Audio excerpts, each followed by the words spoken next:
រៀបសួរបងប្អូនទាំងអស់គ្នាសូមស្វាគមន៍មកកាន់វីដេអូថ្មីសម្រាប់វីដេអូនេះដែរខ្ញុំនឹងបង្ហាញបងប្អូនអំពីគន្លឹះនៃការបង្កើន follower ទៅលើ account TikTok សម្រាប់ការធ្វើនេះដែរគឺអត់ពិបាកទេបងប្អូនគឺយើងគ្រាន់តែត្រូវការ link account TikTok របស់បងប្អូនយកទៅផាសនៅក្នុង website គឺជាការស្រេចហើយសម្រាប់ការធ្វើនេះដែរគឺខ្ញុំធ្វើនៅក្នុង website ខ្មែរ SMM អញ្ចឹងដើម្បីកុំឲ្យខាតពេលយូរយើងចូលមកធ្វើទាំងអស់គ្នាតែម្ដងជាដំបូងបងប្អូនអាចចូលមកក្នុង account TikTok របស់បងប្អូនសិនមកដើម្បីចូលមក copy link ជាមុនសិនសម្រាប់កន្លែងនេះដែរគឺខ្ញុំចង់បញ្ជាក់បងប្អូនបន្តិចគឺយើង copy link ពី account របស់យើងផ្ទាល់បងប្អូនគឺយើងអត់ copy link ពីវីដេអូទេបងប្អូនឧទាហរណ៍ថាសម្រាប់ខ្ញុំគឺខ្ញុំចូលមកក្នុង account TikTok បែបនេះបងប្អូនឃើញសញ្ញាព្រួយនៅខាងលើហើយនៅខាងស្ដាំដៃនឹងអត់បងប្អូនចុចទៅលើសញ្ញាព្រួយនឹងមកបន្ទាប់មកបងប្អូនបន្តចុចនៅលើពាក្យ copy link បន្ទាប់ពី copy link ហើយបងប្អូនអាចធ្វើការចេញពីក្នុង account TikTok របស់បងប្អូនដើម្បីចូលទៅក្នុង website វិញម្ដងសម្រាប់របៀបនៃការចូលទៅក្នុង website នឹងដែរគឺអត់ពិបាកទេបងប្អូនគឺបងប្អូនគ្រាន់តែចូលតាមរយៈ browser ណាមួយដែលបងប្អូនមានបើសិនជាបងប្អូនមាន Safari បងប្អូនក៏អាចចូលតាមរយៈ Safari ហើយបើសិនជាបងប្អូនមាន Chrome បងប្អូនក៏អាចចូលតាមរយៈ Chrome ហើយមួយទៀតបងប្អូនក៏អាចចូលតាមរយៈ Google បានដូចគ្នាបងប្អូនជាស្ដែងដោយសម្រាប់ខ្ញុំនៅក្នុងវីដេអូនេះដែរខ្ញុំនឹងចូលតាមរយៈ Chrome មកបងប្អូ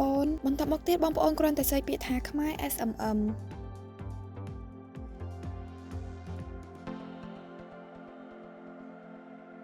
អូខេបងប្អូនចុចពាក្យ Go ដែលនៅខាងក្រោមនឹងមកហើយនៅខាងលើនេះដែរគឺជា link ចូលទៅក្នុង website របស់យើងបងប្អូនអញ្ចឹងបងប្អូនធ្វើការចុចនៅតាម link នឹងមកដើម្បីចូលទៅក្នុង website របស់យើងផ្ទាល់តែម្ដងសម្រាប់ website របស់យើងដែរគឺមានទម្រង់បែបនេះបងប្អូននៅពេលដែលបងប្អូនបានធ្វើការចុចឈ្មោះចូលទៅក្នុង website ហើយនៅពេលដែលបងប្អូនបានចុចនៅតាម link បាញ់មិញនោះនឹងលោតជាផ្ទាំង website បែបនេះមកឲ្យបងប្អូនប៉ុន្តែសម្រាប់បងប្អូនដែលអត់ទាន់បានចុចឈ្មោះចូលទៅក្នុង website ទេបងប្អូនក៏អាចធ្វើការចុចឈ្មោះចូលទៅក្នុង website ដើម្បីអាចប្រើប្រាស់សេវាកម្មដែលមាននៅខាងក្នុង website នឹងបានណាបងប្អូនហើយសម្រាប់របៀបចុចឈ្មោះនិងរបៀបដាក់លុយចូលទៅក្នុង website ខ្ញុំនឹងដាក់ link ជូនបងប្អូននៅខាងក្រោមវីដេអូនេះតែម្ដងសម្រាប់នៅក្នុង website នេះដែរគឺយើងមានសេវាកម្មជាច្រើនដែលបងប្អូនអាចធ្វើការជ្រើសរើសប្រើប្រាស់បានទៅតាមតម្រូវការរបស់បងប្អូនប៉ុន្តែសម្រាប់វីដេអូនេះដែរខ្ញុំនឹងបង្ហាញបងប្អូនទាក់ទងជាមួយនឹងសេវាកម្ម TikTok របស់បងប្អូនគឺការដាក់ follower ទៅលើ account TikTok អញ្ចឹងជាដំបូងបងប្អូនអាចធ្វើការចុចនៅលើ logo TikTok នេះសិនមកតមកទៀតបងប្អូនធ្វើការអូមកក្រោមដើម្បីចុចនៅកន្លែង category នេះសម្រាប់កន្លែងនេះដែរគឺយើងមានសេវាកម្មជាច្រើនដែលទាក់ទងជាមួយនឹង TikTok របស់បងប្អូនគឺយើងមានដូចជា TikTok Live TikTok High Speed TikTok New Update TikTok View ហើយយើងមាន TikTok ជាច្រើនទៀតបងប្អូនប៉ុន្តែបងប្អូនអូមកក្រោមមកដើម្បីរកមើលពាក្យ TikTok follower បងប្អូនសម្រាប់ TikTok follower នេះដែរគឺយើងមាន3ជម្រើសឲ្យបងប្អូនជ្រើសរើសទី1គឺ TikTok follower update working ហើយទី2គឺ TikTok follower ធម្មតាហើយនិងទី3គឺ TikTok follower country target សម្រាប់ជម្រើសទាំង3នឹងដែរបងប្អូនពេញចិត្តនៅសេវាកម្មមួយណាបងប្អូនអាចធ្វើការជ្រើសរើសនៅសេវាកម្មមួយនឹងបានបើសម្រាប់ខ្ញុំផ្ទាល់គឺខ្ញុំនឹងធ្វើការជ្រើសរើសសេវាកម្មដែលមានឈ្មោះថា TikTok follower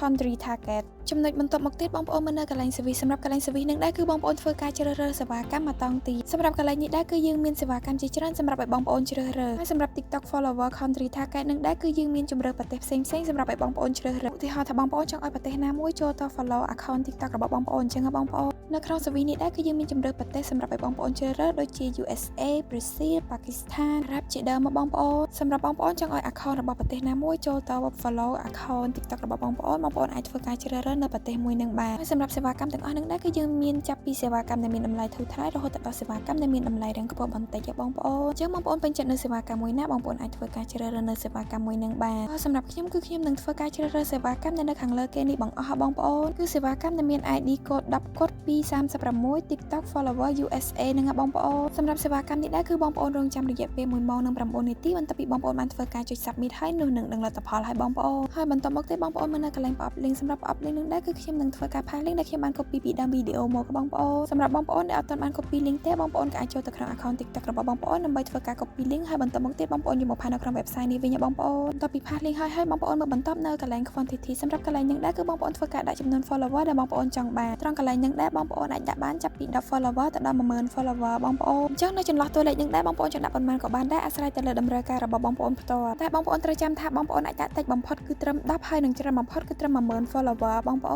នបើសម្រាប់ខ្ញុំធ្វើវីដេអូបង្ហាញបងប្អូនអញ្ចឹងខ្ញុំអត់ដាក់ច្រើនទេបងប្អូនគឺខ្ញុំដាក់ត្រឹមតែ10 follower ទេបន្ទាប់ពីបងប្អូនដាក់នៅចំនួនដែលបងប្អូនចង់បានហើយបងប្អូនមើលបន្តនៅកន្លែងឆាតកន្លែងនឹងដែរគឺនឹងគិតលុយស្រាប់ឲ្យបងប្អូនតែម្ដងថានៅពេលដែលបងប្អូនដាក់ចំនួនប៉ុណ្ណេះតើបងប្អូននឹងត្រូវចំណាយលុយអស់ប៉ុន្មានណាបងប្អូនតែសម្រាប់កន្លែងឆាតនឹងដែរគឺវានឹងប្រែប្រួលអាស្រ័យទៅលើចំនួន follower ដែលបងប្អូនបានដាក់នៅខាងលើឧទាហរណ៍ថាបងប្អូនដាក់ចំនួនលើសពី10បងប្អូនដាក់ចំនួន20 30 100ឬក៏1000អីអញ្ចឹងនៅកន្លែងឆាតហ្នឹងក៏វានឹងប្រែប្រួលទៅតាមនឹងដែរបងប្អូនបន្ទាប់ពីបងប្អូនដាក់នៅចំនួនដែលបងប្អូនចង់បានអស់ហើយបងប្អូនគ្រាន់តែពិនិត្យមើលនៅសេវាកម្មដែលបងប្អូនបានជ្រើសរើសនៅខាងលើហ្នឹងថាត្រឹមត្រូវអស់ហើយឬនៅបងពិនិត្យមើលនៅកន្លែង category service link quantity ថាត្រឹមត្រូវអស់ហើយឬនៅបើសិនជាចំណុចទាំងអស់នឹងត្រឹមត្រូវអស់ហើយបងប្អូនធ្វើការចុចនៅលើពាក្យ submit នេះមកបន្ទាប់ពីបងប្អូនបានធ្វើការចុច submit ហើយនោះនឹងលោតជាផ្ទាំងវិក័យប័ត្របែបនេះមកឲ្យបងប្អូនសម្រាប់វិក័យប បត្តិនឹងដែរគឺមានន័យថាការបញ្ជាទិញរបស់បងប្អូនគឺត្រូវបានទទួលយកហើយសម្រាប់សេវាកម្មនេះដែរគឺបងប្អូនរងចាំរយៈពេល1ម៉ោងនិង9នាទីបងប្អូនបន្ទាប់ពីបងប្អូនបានធ្វើការចុច submit ហើយប៉ុន្តែបើជាក់ស្ដែងទៅគឺអត់ដល់1ម៉ោងទេបងប្អូនត្រឹមតែកន្លះម៉ោងអីគឺសេវាកម្មចាប់ផ្ដើមដំណើរការហើយបងប្អូនប៉ុន្តែនៅក្នុងកំឡុងពេលដែលរងចាំនឹងដែរគឺខ្ញុំអត់តម្រូវឲ្យបងប្អូននៅក្នុង website នឹងទេគឺបងប្អូនអាចធ្វើការ clear website ចេញបានហើយសម្រាប់វីដេអូអំពីរបៀបនៃការបង្កើន follower ទៅលើ account TikTok ក៏បញ្ចប់តែត្រឹមហ្នឹងសម្រាប់បងប្អូនដែលអត់ទាន់នៅត្រង់ចំណុចណាទេបងប្អូនក៏អាចត្រឡប់ទៅមើលវីដេអូពីដើមមកវិញបានណាបងប្អូនហើយក៏សូមអធិស្ឋានបងប្អូនទាំងអស់គ្នាចំពោះពាក្យសម្ដីលើសលួសឬក៏មិនសមរម្យនៅត្រង់ចំណុចណាឬក៏សម្លេងរំខានណាមួយសូមអរគុណបងប្អូនទាំងអស់គ្នាសម្រាប់ការទស្សនាជួបគ្នានៅវីដេអូក្រោយ